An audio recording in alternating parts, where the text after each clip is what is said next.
qui ont commencé depuis le mois de juin et le Seigneur m'avait dit de me taire parce que ça allait finir tout seul. Et j'ai vu comment c'est fini tout seul. Mais il y a d'autres niveaux d'attaque. Dieu m'a dit là, tu vas parler. Soyez en paix. Dieu m'a donné la sagesse de parler maintenant. Soyez en paix, respirez.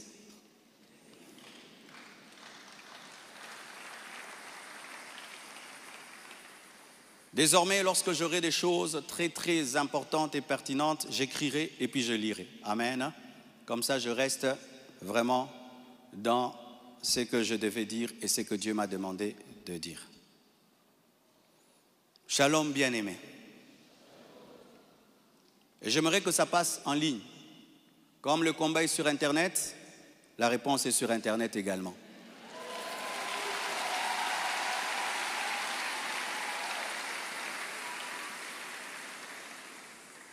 Je n'avais pas l'intention de m'exprimer publiquement à ce sujet, mais voyant le plan manifeste de l'ennemi, de s'aimer la division et de tenter de déstabiliser la communauté CREFEM, j'ai été conduit à sortir de mon silence. Et cela se fait aujourd'hui dans toutes les extensions compassion dans le monde. Les pasteurs vont parler en résumé ce que je suis en train de dire ici, car les fidèles ont besoin de réponses. S'il ne s'agissait que de moi, j'aurais gardé le silence, car de telles choses me sont souvent arrivées. Mais puisque l'honneur de l'Église et la paix de plusieurs sont en jeu, je dois parler, car il y a un temps pour se taire, un temps pour parler. Suite au décès de mon épouse Blanche, j'avais pris l'initiative de faire construire une maison pour ma belle-mère en mémoire de sa fille. Et c'était ça le plan, d'ailleurs, je ne sais pas s'il y a les photos, c'était ça le plan de cette maison R+1.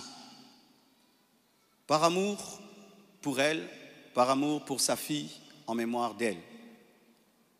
Sur la parcelle, ma parcelle qui est à Bibois, 10 mètres sur 30 que j'allais lui donner. 10 mètres, 15 mètres sur 30, ou 10 mètres sur 30, j'ai oublié.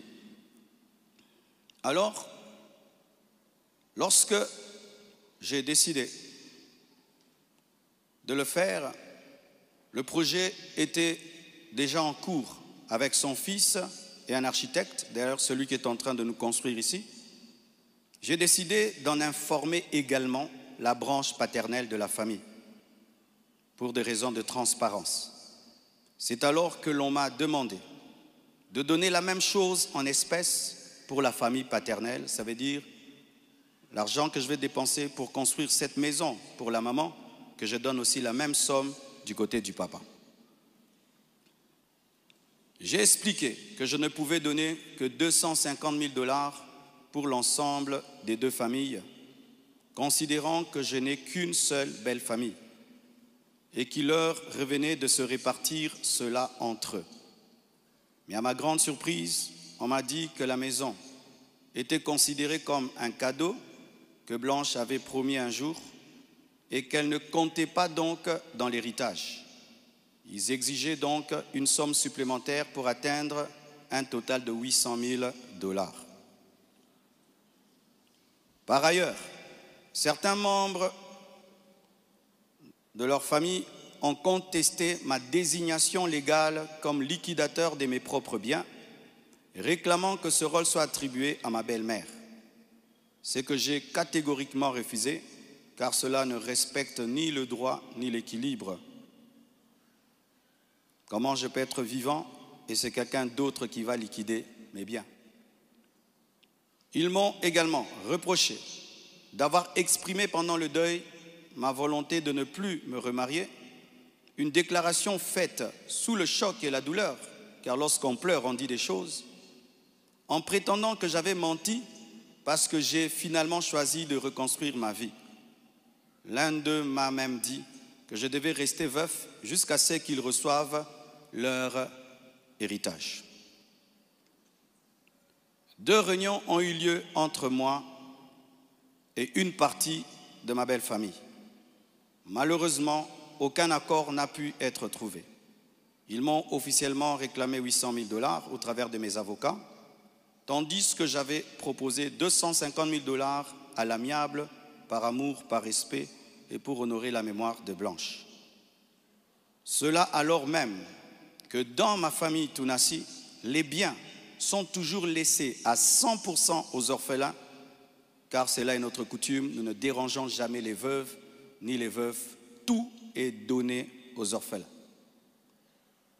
Suite à cette impasse, nous avons lancé un inventaire légal de mes biens, conformément au code de la famille en RDC, dans le cadre d'un régime de communauté de biens avec 4 héritiers.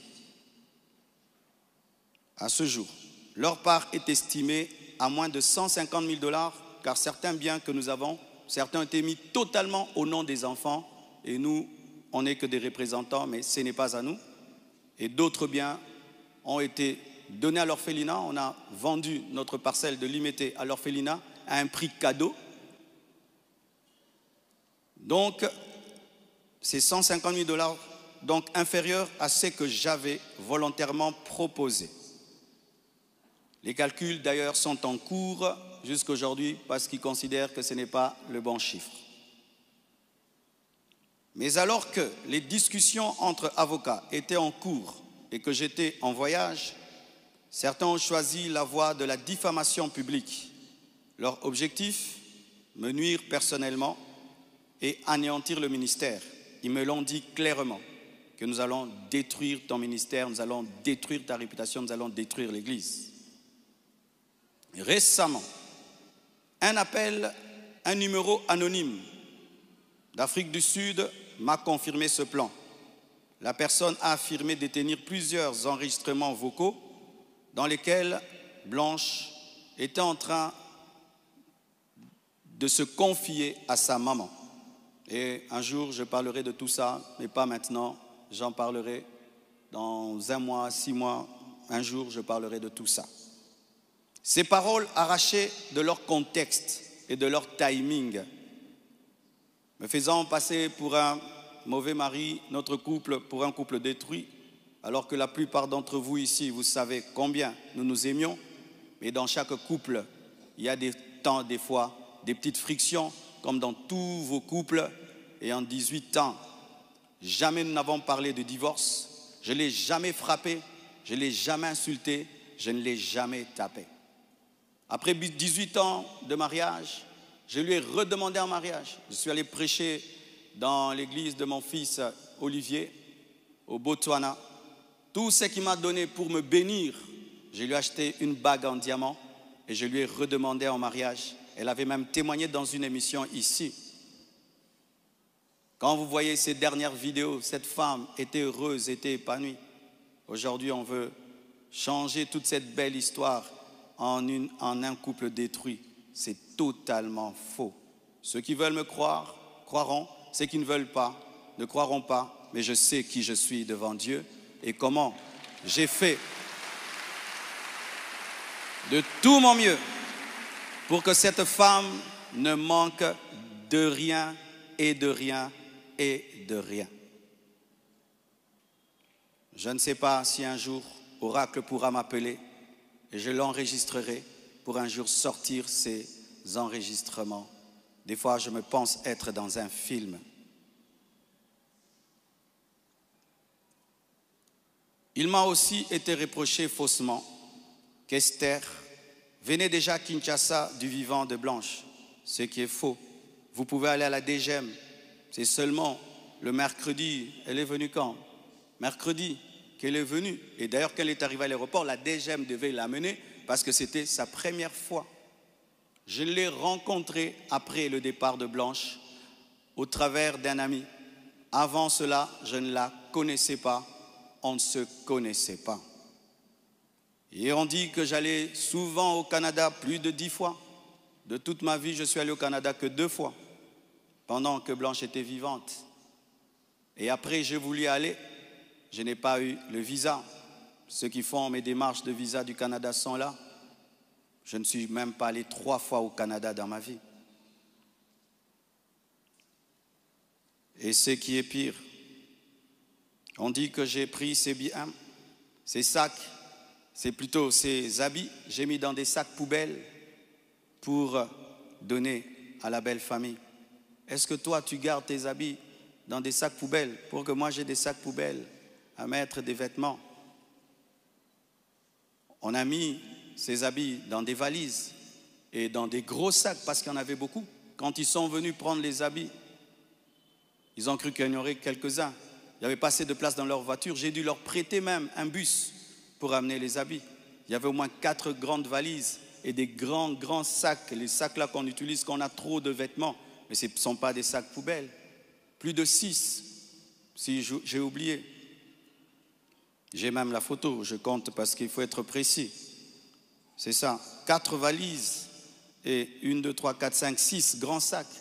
Et si certains doutent, je vais vous envoyer tout ça au président des départements. Vous aurez ces photos. Tout ça, pourquoi?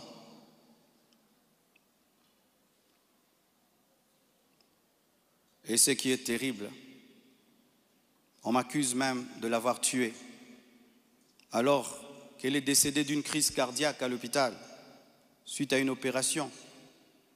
Et ils m'ont posé la question, elle est morte de quoi? Je leur ai dit, on l'a opérée, elle n'a pas supporté l'opération. Le même jour, quand je suis arrivé avec son corps, après encore, la famille paternelle me pose les mêmes questions devant 10 personnes, 15 personnes, j'ai expliqué. Ils savent de quoi elle est morte. Et aujourd'hui au Congo, si tu deviens grand, donc tu tues les gens. Quiconque meurt à côté de toi, c'est toi qui le tues. Le jour que Dieu t'élèvera, tu comprendras ça. Tu dois prier que tout le monde vive 90 ans. Si les gens commencent à mourir, c'est toi qui les tues. Comment peux-je tuer la mère de mes enfants? Priver Tabiri de sa maman? Comment? Même toi, qui viens de te convertir, tu ne peux pas faire une telle chose. Moi, serviteur de Dieu.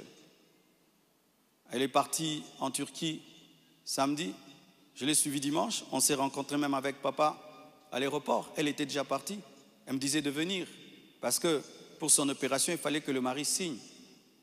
Et je suis arrivé, j'ai signé. Même pour une césarienne, on signe. Elle est partie, elle n'est jamais plus revenue. Et comment son corps est venu vite? Frère, le problème souvent, c'est que les gens attribuent aux autres leur pauvreté. Lorsqu'il n'y a pas les moyens, quelqu'un peut mourir lundi pour que le corps vienne. On prend 2 semaines de cotisation. Mais quand Dieu t'a béni et tu as des relations, et même le médecin est touché par ce qui t'est arrivé, c'est ce médecin qui a tout fait. Je dis, je ne peux pas dormir dans votre pays, je ne peux pas rester, je ne peux pas supporter, je dois partir demain. Mes enfants ne peuvent pas rester en train de pleurer dans ce pays. Il a dit, qu'est-ce que tu veux que je fasse? J'ai dit, fais tout, que je rentre. Il a tout fait et on est venu. Et c'est la sorcellerie. Comment quelqu'un peut mourir tel jour? Du coup, vous prenez le corps, vous amenez, c'est trop vite. Donc vraiment, c'est terrible, terrible. Vraiment le niveau de raisonnement que les Congolais nous avons atteint, vraiment. Vraiment que les écoles recommencent, je ne sais pas, vraiment. C'est terrible. Des fois, je me dis, tous les derniers de la classe qu'on ne voyait plus, ils sont remplis maintenant, là-bas.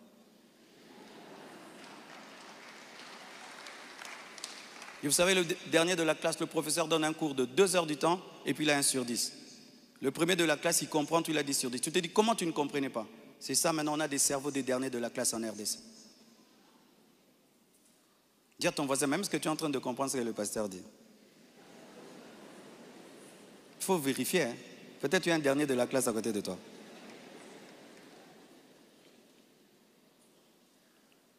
Tout cela n'est rien d'autre qu'un chantage, motivé par l'appât du gain, car cette personne me dira, donne-nous l'argent, nous avons des voices, sinon nous allons te détruire.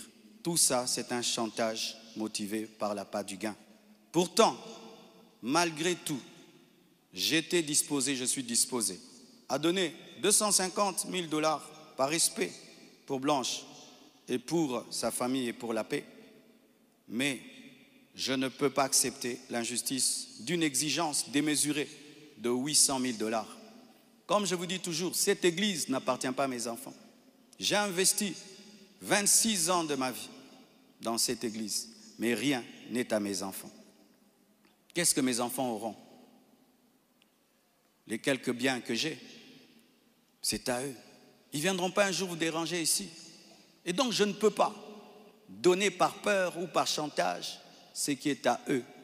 Ils diront, tu es quel genre de père? Et l'église, ce n'est pas nous. Et ce que tu as n'est pas à nous. Je ne le ferai pas. C'est pourquoi j'aimerais dire aux veuves et aux veufs, ne vous laissez pas dépouiller. Ne vous laissez pas dépouiller. Ne vous laissez pas dépouiller. Ce que je prêche, je le vis. Mon combat, c'est que je vis ma prédication, mon message. Mon combat, c'est le message de la sainteté qui dérange. Mon combat, c'est que une fois, j'ai vu l'esprit du léopard et il m'a dit, tu veux me combattre? Ce pays est tenu par un esprit de léopard, un esprit méchant. Regardez comment nous sommes devenus méchants. Regardez comment nous sommes devenus méchants, mes frères. Cette méchanceté démoniaque satanique. Et quand j'ai vu cet esprit, vous avez vu tout ce qu'on a connu. C'est pourquoi, pour finir, je vous prie, ne cédez pas à la haine. Au-delà des personnes visibles, il y a un combat spirituel. C'est une attaque de l'esprit de léopard que Dieu m'avait déjà révélé. Un esprit rusé et violent qui cherche à abattre les hommes de Dieu et à ravager les familles. Bénissez ceux qui vous persécutent. Priez pour ceux qui vous calomnient. Matthieu 5, verset 44. Ce n'est pas le moment de combattre dans la chair. Restons enracinés dans la vérité, dans l'amour et dans la prière. Pour ceux qui souhaitent des informations juridiques fiables, je vous invite à contacter mes avocats, le maître Béladé et le maître Abed, qui sont des fils de la maison. Et sachez que toute chose concourt au bien de ceux qui aiment Dieu. Romains 8, verset 28. Et je rends grâce à Dieu pour toutes mes épreuves et tous mes combats. Je suis l'un des hommes de Dieu aujourd'hui les plus persécutés dans ma génération. Quand je regarde mes amis, mes pères, des fois je me dis, Satan vous a oublié ou quoi? Mais je rends grâce. Ça fait de nous une église 4x4. Les gens sont étonnés. Comment cette église n'est pas morte? D'ailleurs, ça grandit. On vous insulte, vous allez à l'église. Vous allez mercredi, vous allez vendredi. Venez 25 matins, une église 4x4. Car ce qui ne te tue pas te rend fort. Et avec Dieu, nous ferons des exploits. Alléluia! Ce message est l'avant-dernier que je ferai à ce sujet. Après le suivant, dans des mois, pas 25 matins, je vous laisse tranquille, les mêmes équilibres, profondeur. Après, une seule chose après. Et puis, on n'en parlera plus. Ceux qui voudront croire, croiront. Mais sachez que moi et vous, nous devons continuer à bâtir comme Néhémie, une main à l'œuvre et l'autre sur l'épée. À bon entendeur, salut, que Dieu vous bénisse abondamment.